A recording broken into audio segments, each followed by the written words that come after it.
Hey Gateway family, thank you so much for joining us. We have the privilege today to be joined with Pastor Dan Morand of the Urban Haven Project. As you know, the Urban Haven Project is our newest Gateway Cares initiative. I'm so excited. He came by to pick up, the food that you guys have so generously donated already. He's going to take that back with him and service the people that he helps in his community. But I thought we would take a few minutes and have a social distanced conversation with Dan just to get to the heart of who this pastor is and find out what he sees in 2021. So thanks for joining me.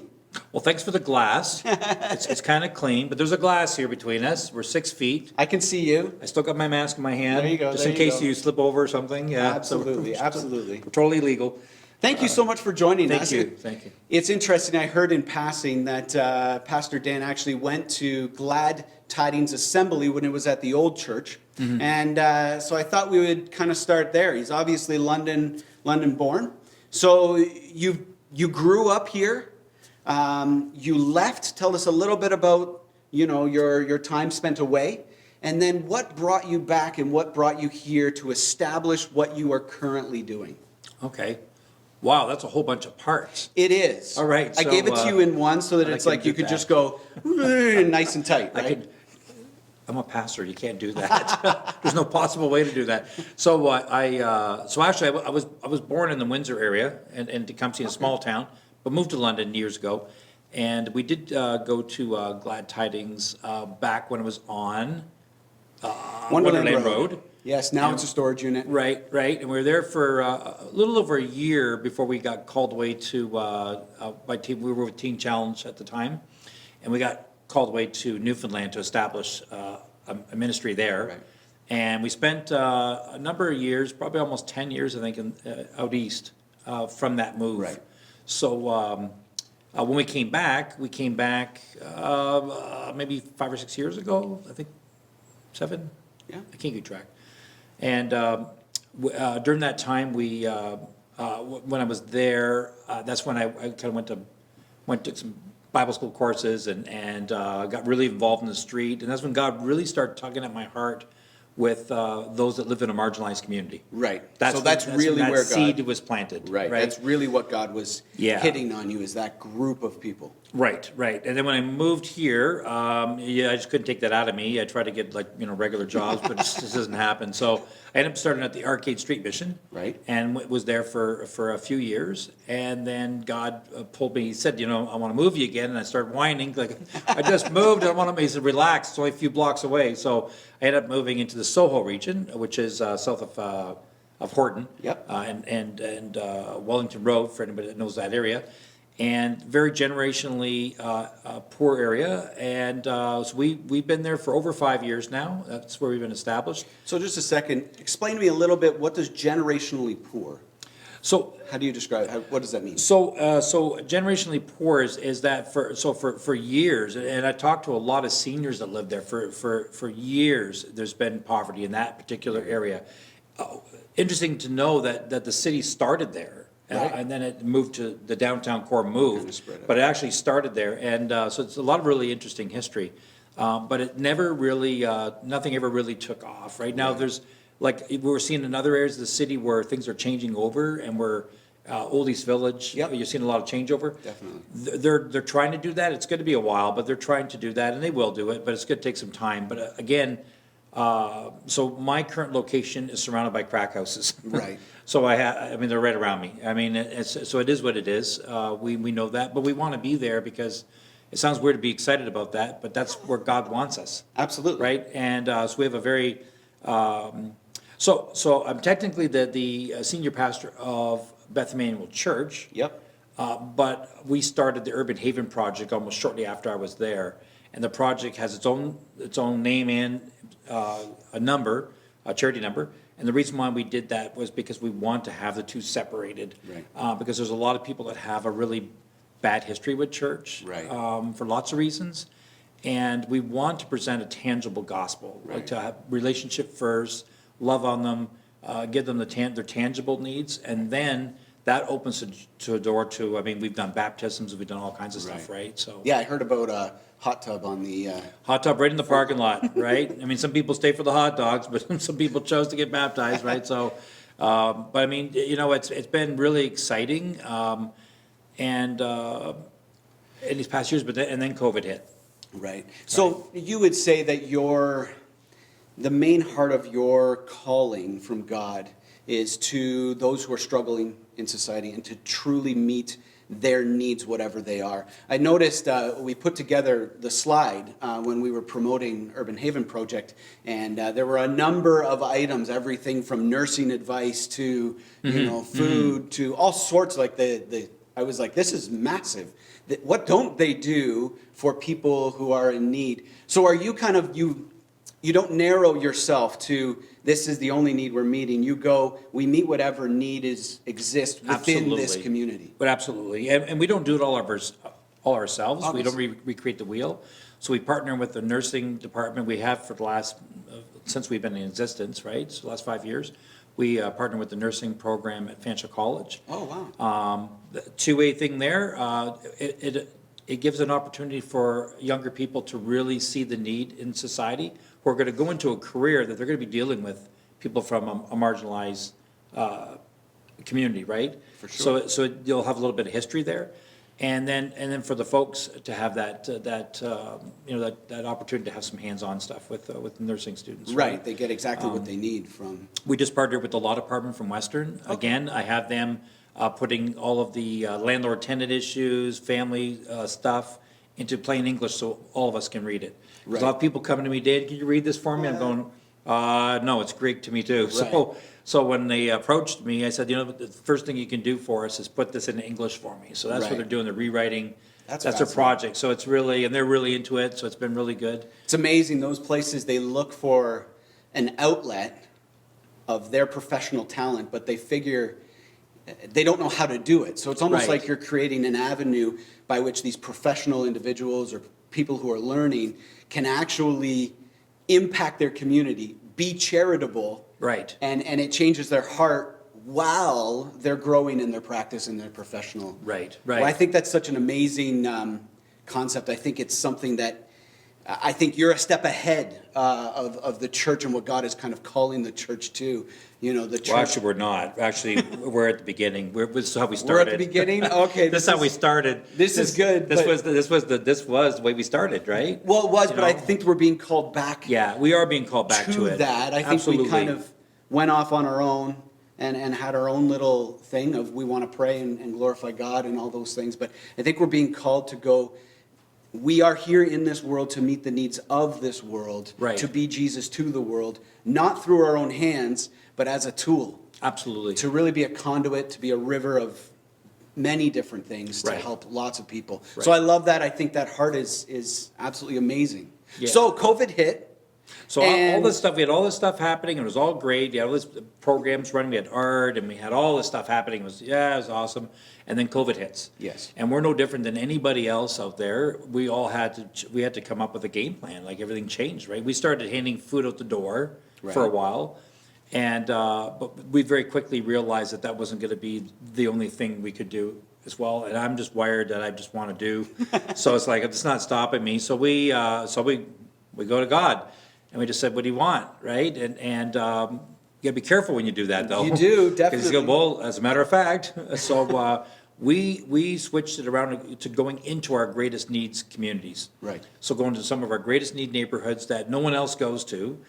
So these are families of 7, 8, 10 people, right? Oh, wow. Like large families. And our purpose always has been, we don't care why you're in a certain circumstance. The fact is you are in the circumstance. Right.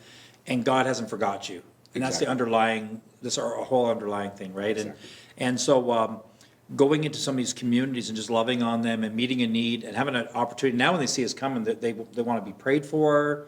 And, it's so amazing. It's so amazing. So instead of them coming towards you, we're going to them. You're going to them, you're reaching out to them, you're meeting them exactly where they are, and maybe actually getting into some of the highest need homes. We're not just homes, we're actually going into motels now too. Oh, so wow. People that have to make a choice of living in a motel, honestly, it's costing them $1,000 a month. Oh, wow. Which if you don't want to pay it, then you go to the street. That's right. Right? So that's what a lot of them are stuck with. So we're doing, I think, 4 motels right now in 6 neighborhoods. Is what we're doing right now. Wow, that's and, amazing. And Can just you bringing food and clothes and that, because we've partnered with Value Village. Yep. And Metro and some other outlets, right? So, and churches have been, giving us some of our other stuff, right? So it's everything that you need? Yeah, That's cool. it's been really amazing. That's cool. It's kind of trusting God to supply the need. Absolutely. For you to actually distribute Yeah, it. Instead absolutely. of going, I need to make it. No. God Yeah. will supply. You just love, Yeah. you just be who you are. That's amazing. So do you have an example for us of a time during 2020 where God really showed up and you knew that you were in the right place at the right time, serving the right person? Do you have an example that you could share with us? So we had, we all know our summers in southwestern Ontario are pretty warm. Yes, they can. And so, and unfortunately, we were in COVID at the same time too for this summer, and it was really hot. And I thought, man, these people need fans, Right. right? And I say a lot of that stuff. I never, just mean I have to do it, but then we started this fan initiative. We just started to say, like, we need fans, and people started giving us money for new fans. And we distributed 150 new fans to homes. Wow. Where people really needed a fan. And I'm telling them, we're going into homes. I didn't grow up with we didn't have a lot of money growing up Right. either. So I can really kind of associate with that. And so we're in one particular home. They had 8 people in the home, all separate bedrooms. It's a townhouse, so very little cross breeze. Right. I walked in, almost passed out. It was so hot. And we gave them 3 fans because they have a bunch of little kids and stuff and some seniors. And they wept, like they cried. And one of the women said, "I've been praying for this, and you sent it." And it was just like, you couldn't write the script. You couldn't write the script. Right? And it was just like story after story. We went into a lot of single moms with kids that are really, really trying hard, right? But they can only do so much. And something as simple as as simple as a fan, as simple as showing up with food. We had a young. You opened the door for this, so I can have a ton of stories. Wonderful. So we had a young mom that opened the door a few weeks back, and actually it was at the end of so before Christmas, and she was crying, and she opened the door and she looked at my coworker, and she said to her, "God sent you," and she went, "Okay." She goes, "No, I'm serious." She goes, "I just prayed, if you're really real, if you're really out there, I'm stuck here with my daughter. I'm in an abusive relationship. I don't know a way out. Would you just send somebody?" Oh, man. And we're there on the doorstep with food for her, right? It wasn't just food. What the food we had was exactly what she needed, Matt. It was exactly she what she knew. needed, See- and that blew me away. That gave me goosebumps, right? That Of course it it was does. just crazy. I think it's amazing. It's such a good reminder that it's, as we walk out God's actions in our lives, He actually causes us to be miracles in other people. And sometimes I think we think that we need to pray a certain way to see God's move, to see God's miracles in lives. But a lot of times it's actually just walking in obedience and understanding that God doesn't need us. He chooses to use us. Yeah. And every once in a while, He likes to surprise us so that we can remember whose we truly are. Absolutely. That's amazing. I think it's unbelievable. The fan idea, I actually saw on your website that you were interviewed on the radio or on I think TV. it was radio or something. They kind of follow us sometimes. Yeah, we and don't then- like we don't like the attention, but then Right. it's kind of a cross thing where you got to kind of do that too because you want, Well, it's this balance of exposure. You don't want Yeah. the credit, but at least you do want, again, I do think it is a great tool to allow other people to produce generosity in their own hearts. Because oftentimes people don't know where to give. Well, one of my, and we're all kind of crazy. Well, you have to be. Honestly, to do what we're doing, you got to be crazy. But one of the volunteers I was working with actually had stickers that Jesus is cool and had them on the middle of the fans. That's awesome. So I thought that was a little tongue in cheek there, but Yeah, it was, and we let them keep it. Like, it wasn't a Yeah. loan or nothing like that. No, It's your fan, you just keep it, right? And It's amazing. And a lot of them thought there was, strings attached and stuff, and there's no strings. And sometimes we think, especially with our community or even with myself or with my kids, that poverty's somewhere else, that it's not close to home. Yeah. But I mean, this is, within a few minutes of my own house, and it's, Absolutely. This deep poverty, this need for a fan just to keep cool Yeah. is, just around the corner. And so oftentimes we have no idea. Mm-hmm. I think that's a great realization, for us. Yeah. So 2021 is Wow. coming up, and we go, hey, yes, 2020's done. Yeah. God must have some great things for 2020. And he's going to clean up this whole mess, right? Yeah, Or Or keep the did he seatbelts put tightened.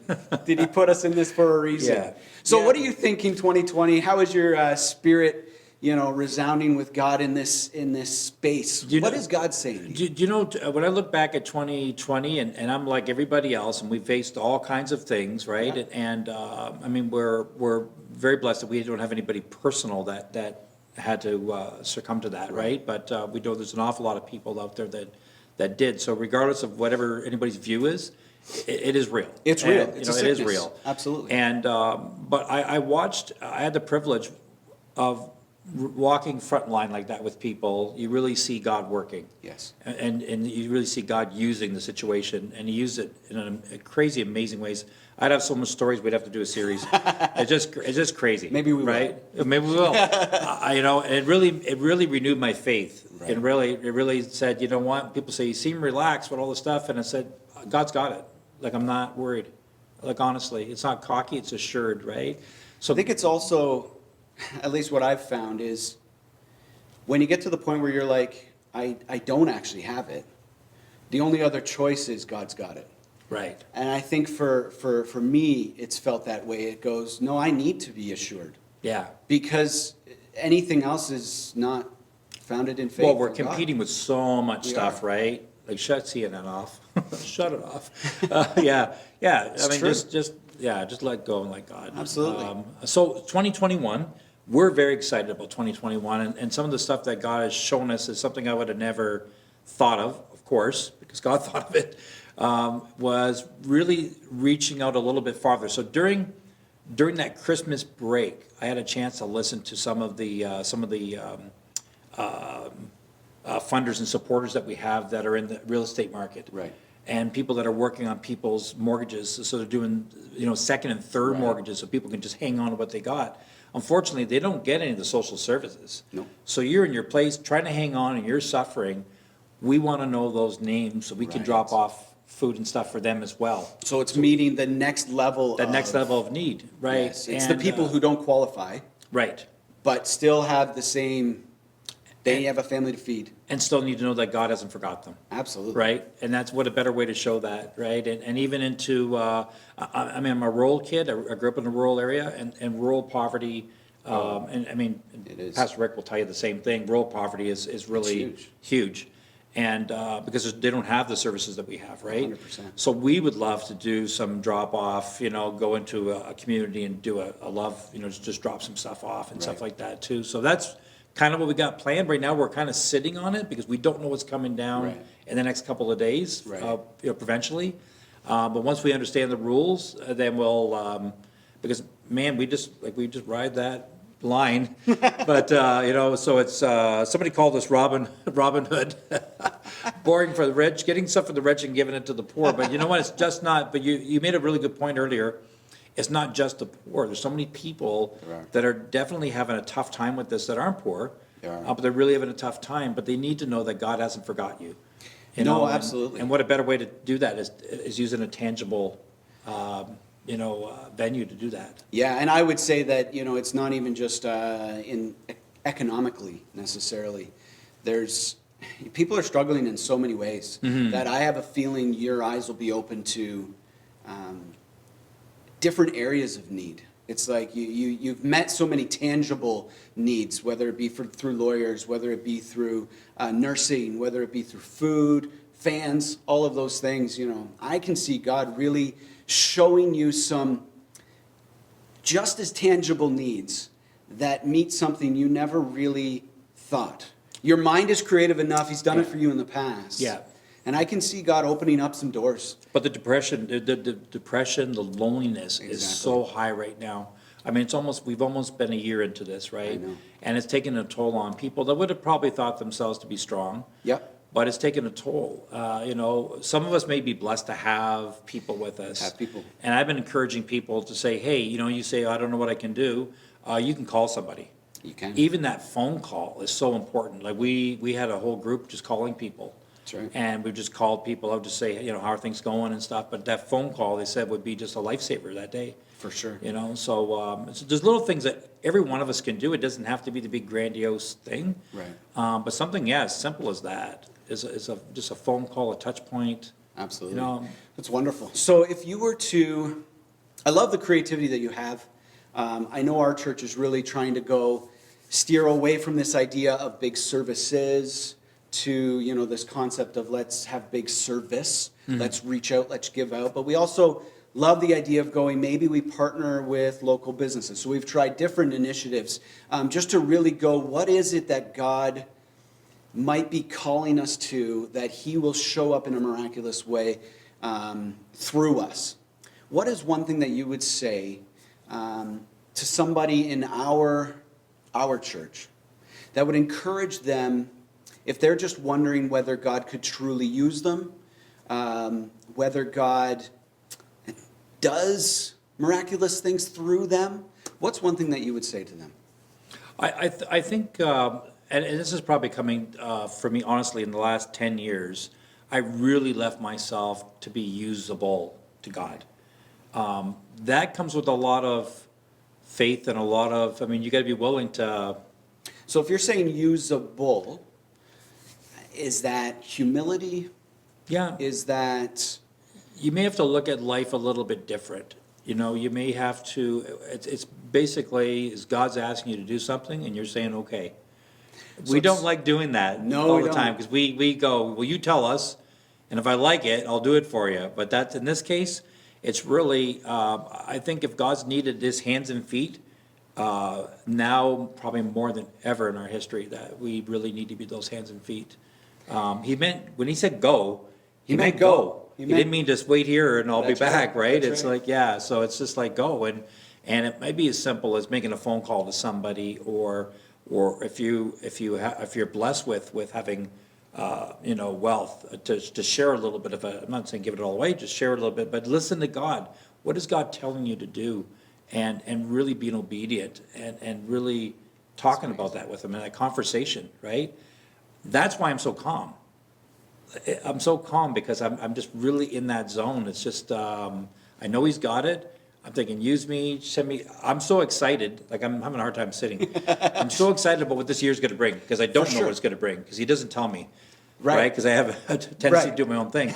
So he kind of like, just chill out. I'll tell you when you need to do it. But it's just having that willingness in your spirit, that willingness to go, you know what, I can do this. If you need me to do this, I'll do it. Because guess what? We don't have to do it by ourselves. It's fascinating. Right? You remind me and make me think of the fact that oftentimes we try to do God's work through our understanding. But the truth is, and this is what I think you're expressing, is you're trying to live a life hand in hand with Jesus. Yeah.